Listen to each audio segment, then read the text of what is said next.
Welcome to Nene Pai's Dammit Sorry YouTube channel.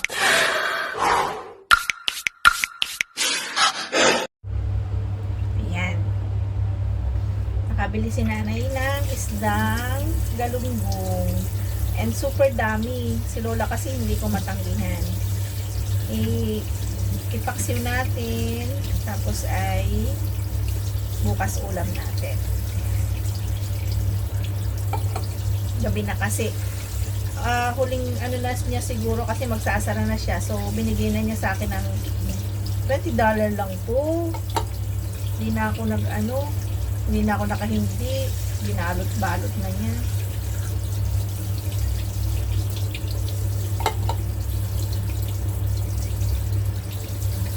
Hugasan muna natin. And then, aasnan.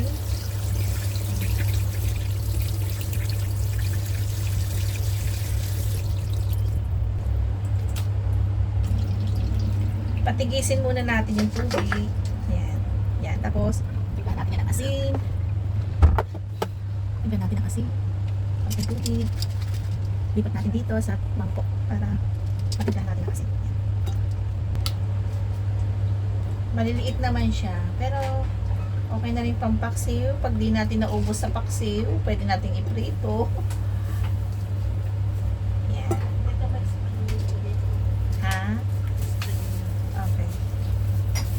Tapos lagyan natin ng asin. At habang binababad natin sa asin, maghihiwa tayo ng sibuyas.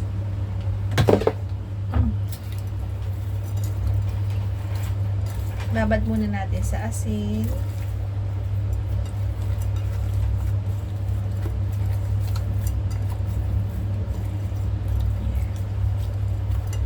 May naligaw na ibang klaseng isda. Ano nga tawag dito sa atin? Yan o. Galunggong. May kasamang iba.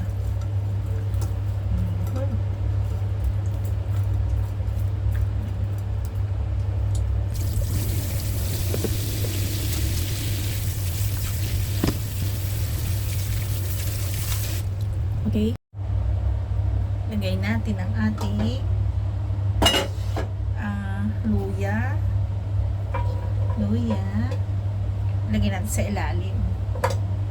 Luya. Yung bawang. Yung bawang di ko na tinanggalan ng balat ha. Dinurog-durog ko na lang. And then, sibuyas. Sa ilalim ko na tinagay para hindi siya pang ano din sa sunog. Baka makalimutan ng nanay, masunog yung kanyang isda. Okay. Tapos ilagay natin yung ating isda. Ayan. Ating isda. Hindi ko man ito maubos. Sa Sunday, marami ako mga titang pupunta dito. Pwede nilang dalahin pauwi sa kanilang trabaho. Ayan. Kung maliliit pa kami, paborito naming ulam to.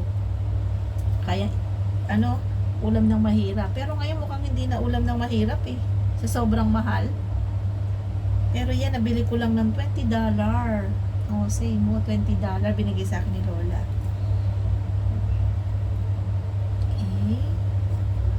Okay.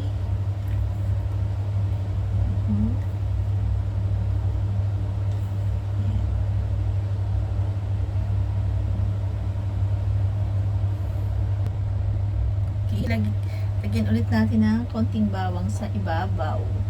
Okay. Sa ibabaw. Yan. Luya. Meron naman yan sa ilalim, diba, kanina? Kaya konti na lang. And sibuyas. Sibuyas muli.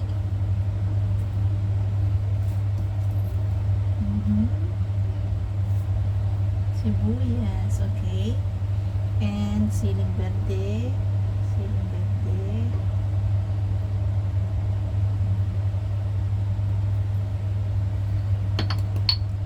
Yan natin ng black pepper. Black pepper. Lagyan natin ng konti asin. Asin.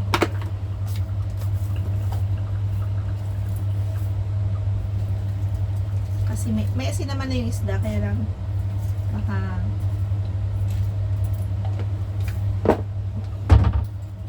and para mas maano mamaya pagkaluto na, tikman natin kung gusto natin magdagdag ng asin.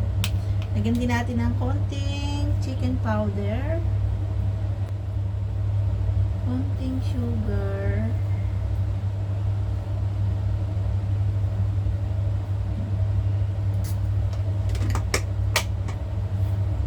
wala kaming sukang pang Pilipinas, so ito na lang, rice vinegar. Natin ang suka.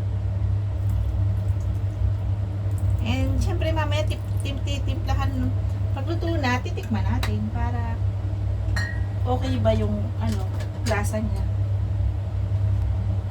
And lagyan natin ng konting mantika.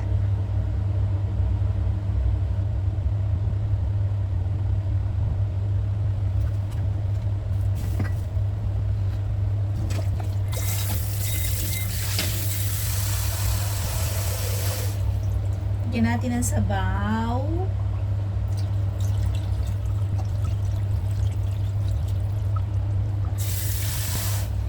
Then pakuluin natin sa dahan-dahang apoy. Yan. Pakuluin natin na matagal. Chumay. Pakuluin natin.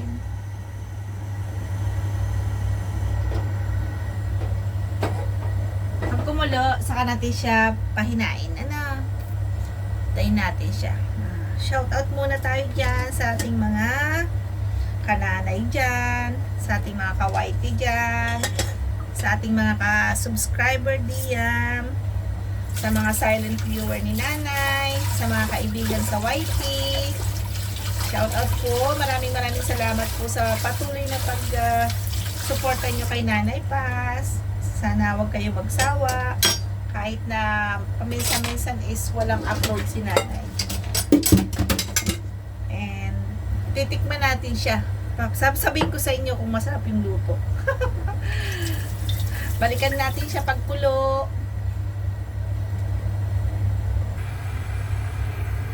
Kumukulo na siya. Buksan natin. Yan. Kulo-kulo. And then, pahinaan natin yung apoy. Pahinaan muna natin yung apoy. Pabalikan natin siya pagka medyo paiga na. Meron akong talong na i-add. May dalawa pa pala kaming talong doon. So, ipatong natin siya dyan.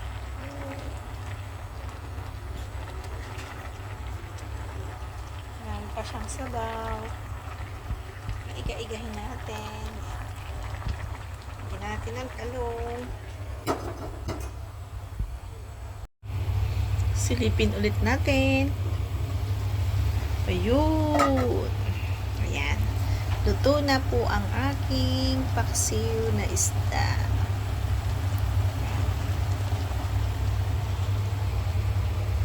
Usok. Ayan. Ayan. And patayin na natin. Siyempre, tinikman ko na yan.